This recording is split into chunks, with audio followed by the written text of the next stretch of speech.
Browns fans have trade questions, coach questions. There's so much going on in Cleveland right now. Quarterback questions. We're going to get to everything that Cleveland Browns fans want to know on today's show. It's all about you people, what you say in my comment section. We're getting to it. But before we get into what you want to know, make sure you are subscribed to the channel. Welcome into the Browns Report, folks. I am your host, Joey O'Donohue, and if you want the best Browns coverage every single day of the year, hit that sub button. It is free. We cover you with Cleveland Browns news, content, analysis. As soon as it happens, we'll be here for you. And it's a community vibe. We like to get everyone's opinions, everyone's thoughts on the show, and hang out, have a really good time with our shared interest and passion for Cleveland Browns football. So hit that subscribe button, folks. We appreciate all of you. Let's get into our first super chat. Comes in from Browns fan faithful Joshua Miller. Bring back Bill Callahan ASAP, as in yesterday. Seeing a lot of Browns fans commenting about Bill Callahan, who is also now available. After Brian Callahan was fired, Bill left too. And our offensive line needs help. They really do. So if we could bring back Bill, get him in the mix, help that offense, I wouldn't be opposed at all. I'd love it. We got some options to replace Kevin Stefanski here as well. I just made a video on this, so go check it out yesterday if you missed it. But I think we need an offensive-minded coach. And so if you get Joe Brady or Cliff Kingsbury, who've done a phenomenal job with Washington's offense, Buffalo's offense, especially the fact that Commanders have a young quarterback who's just developed right away under Cliff Kingsbury and was brought to the NFC Championship game, we need that. Some surprising names on there as well. You're going to watch the whole video. But Bill Callahan, I'd say we get him on the coaching staff. That'd be great. I don't know if he could be the head coach right away for the Browns. But thank you for that question, Joshua Miller. A lot of Browns fans talking about bringing back Bill. So we do appreciate you for that. Let's get into our next one from Rose. What if, for a coach pick, we snag Brian Flores to be the head coach? Another good option, Rose. Flores is a lot of buzz on him potentially being a head coach for a football team this season. But to me, he's very defensive-minded, right? He's a defensive coordinator right now. He does a great job with the Vikings. I think we need an offensive-minded head coach because our offense has just been so stagnant, hard to watch. They can't move the ball. They averaged 6 yards per attempt last week, 4 yards per completion. I mean, it is bad. Our defense has been solid most of the year. Jim Schwartz does a great job. I want an offensive-minded coach who's going to call some plays, or at least let our offensive coordinator call plays and dial something up to succeed on offense. Moving on to Ben Spar, $2 super chat. Thank you. He's also talking about bringing Bill Callahan back, and then says, get Dillon Gabriel more shot plays to Isaiah Bond, please. Look, we got to be honest about what we've seen from Dillon Gabriel so far. The offense is not moving.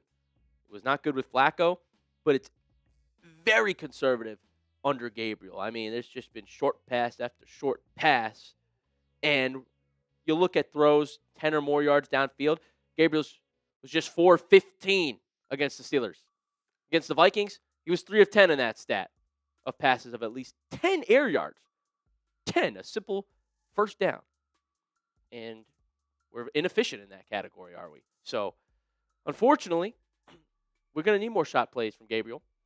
And if he doesn't have that ability, then we got to turn to Shedeur. That's how it is. That's the truth. I'd love to see Bond get loose with that speed as well. But nobody's really on the same page on offense right now. It's a dumpster fire. Moving on to TW. $10 super chat. Thank you so much, TW. Says, I don't care if it was preseason or not. The most exciting and high-scoring game was Sanders' first game. Browns don't deserve a quarterback on their team. They are scared to trade Sanders because he may be a Baker. Lot to unpack here from TW, but that first point is absolutely true. I mean, that was the most viewed game on the channel, first of all, and it brought so many eyes to preseason. It was so exciting. It's the most points the Browns have put up. It was the first game of preseason. So there's a point to be made there that Shedeur would provide a spark that Cleveland needs right now. It would bring energy. Just the news that he's starting, the atmosphere, the crowd would be into it.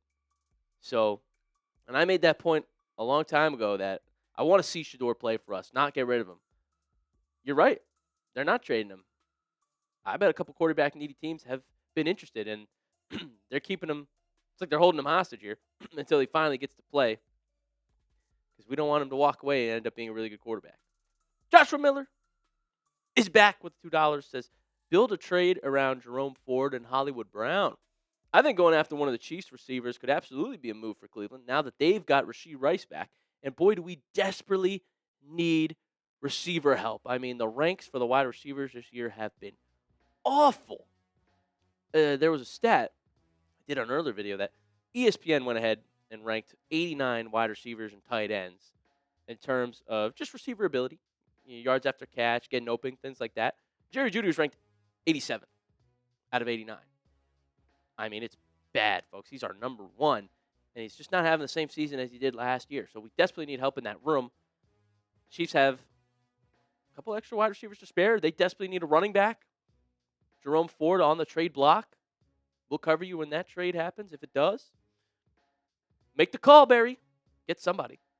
All right, next up we got a comment from Annie Position 6'9".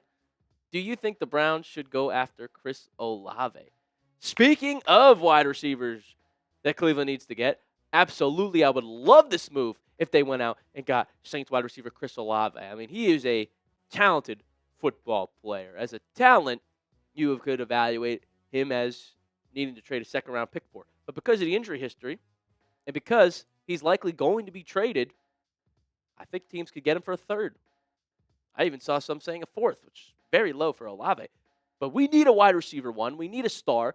He's the one that's on the block right now. Cleveland, go out there, make the move. Andrew Berry, make the call. We need it. We need wide receiver help in Cleveland right now.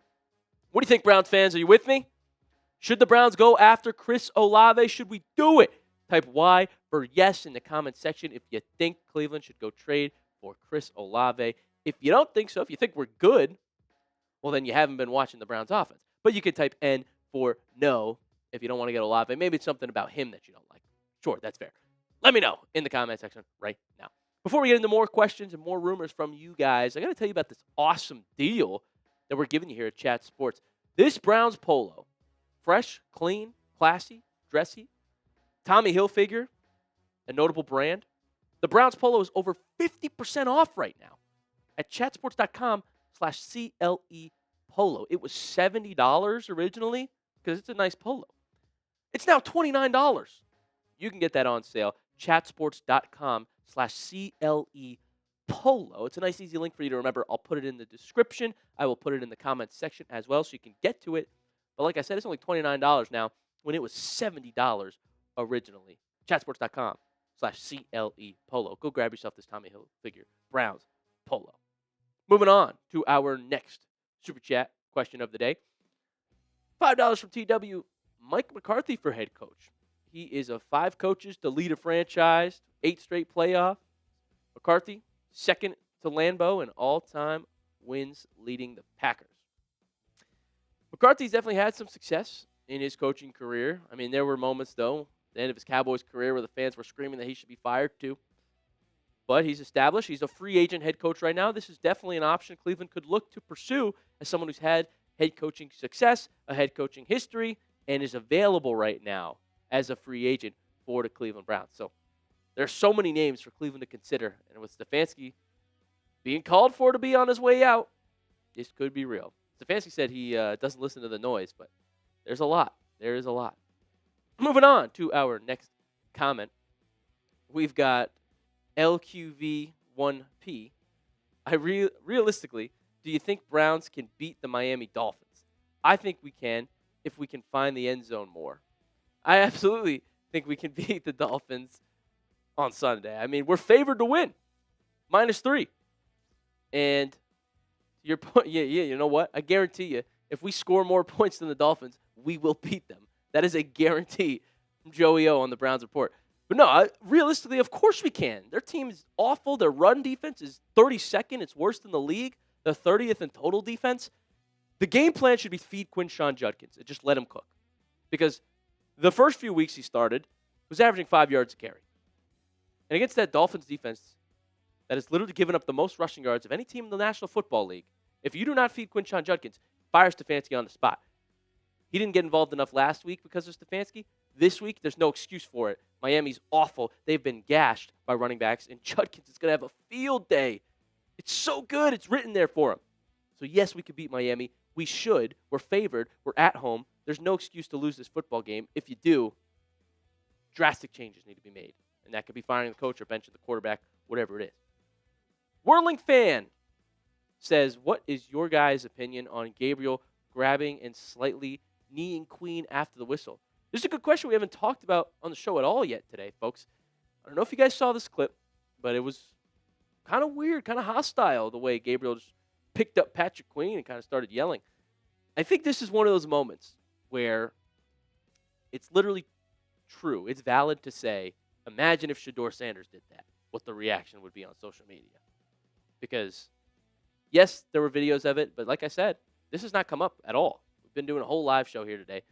There's not a lot of buzz around it. If it was Shedeur, I mean, people would just be crucifying him. But they're kind of letting Gabriel slide with it. I don't understand what it was. I don't know why he did it to Patrick Queen, who's a lot bigger than him and one of the better linebackers in football. He definitely was last year. I didn't understand it. But it happened. I don't like it. I don't get it. Dillon, you're losing your cool, man. Keep it together. Next up, Saying Soul. When was the last time the Browns drafted a quarterback that was 6'5"? It's a good question, man. It seems like we don't really draft the big guys, huh? we could use one, that's for sure. I think when was the last time the Browns drafted a quarterback that was successful would be a good question, because it has been lacking. It has been the story of Cleveland's franchise history, folks. Who is going to be the Browns guy? Somebody save us. See if it's our rookies this year. Brian Tucker. We should let Reese call plays. I'm with this. I made this take as well. Why isn't Tommy Reese calling the plays? Stefanski, you got to give it up at some point. He insists on calling the plays week after week after week.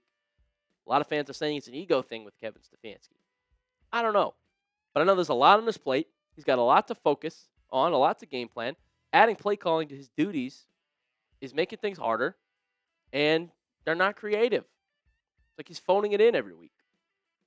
Give up the duties to Tommy Reese. See if that changes anything. Lets you be able to focus on other things, like clock management, which you need to work on. Let's see. I'm with that, Brian, because we need to try something else at this point. Time in the Buckeye making it in. What do you think if Deion Sanders will be head coach of the Browns if he gets fired? Time in. I started thinking about this rumor, and it was like, there could be truth to this, because remember, in the NFL draft, that was the rumor, was that Deion Sanders was going to follow Shedeur Sanders wherever he went. That was under the impression that Shedeur would be a first-round pick, as everyone expected him to be. In fact, a top 5 pick, as experts like Mel Kiper expected him to be. Because he didn't end up getting a starting opportunity, well, there's no reason for Deion to go coach that football team. But what if Shedeur Sanders is the starting quarterback for Cleveland next year, and Kevin Stefanski gets fired? I bet Deion is making that call. I bet he's asking for an interview. Could you imagine if Deion Sanders was coaching the Browns and Shedeur was the starting quarterback next year? There would be a lot of eyes on the Cleveland Browns. I will just say that. So it's a real possibility for sure. I don't know if it would happen. I think if there was any way it would actually happen, it would be because Shedeur Sanders is a starting quarterback. But there's so many options for Cleveland to replace Stefanski. Next up, we got Pete Jerpants, legend of the Browns Report. If Stefanski and his boy Dillon Gabriel can't beat the Dolphins, they both got to go.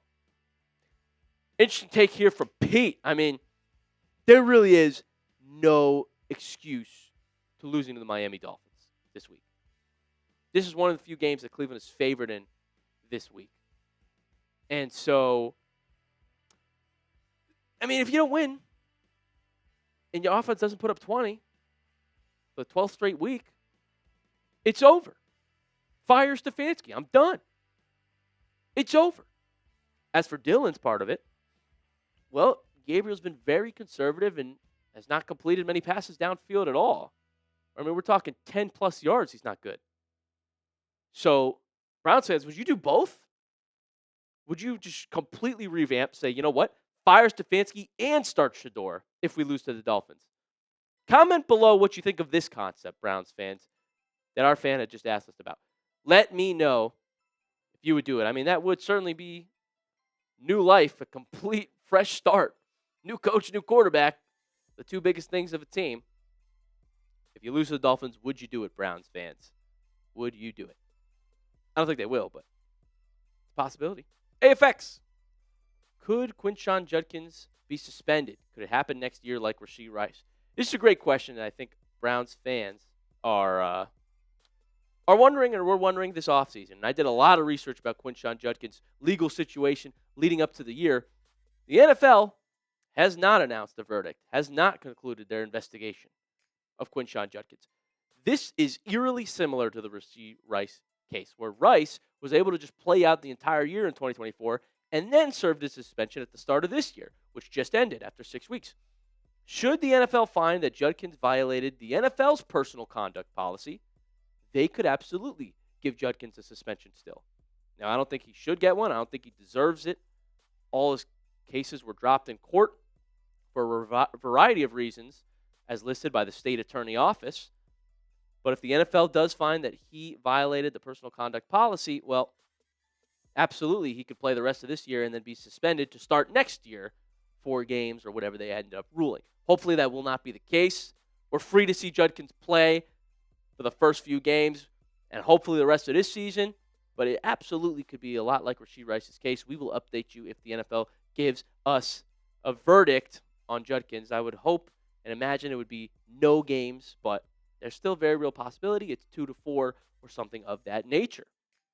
Folks, thank you so much for tuning into the Browns Report. We appreciate all of you getting involved, interacting in our chat. We thank you. We love you for tuning in. Hit that subscribe button if you want daily Cleveland Browns news, content, and rumors and analysis. We got you covered here, folks. Thank you so much. We appreciate you, and we will see you next time on the Browns Report.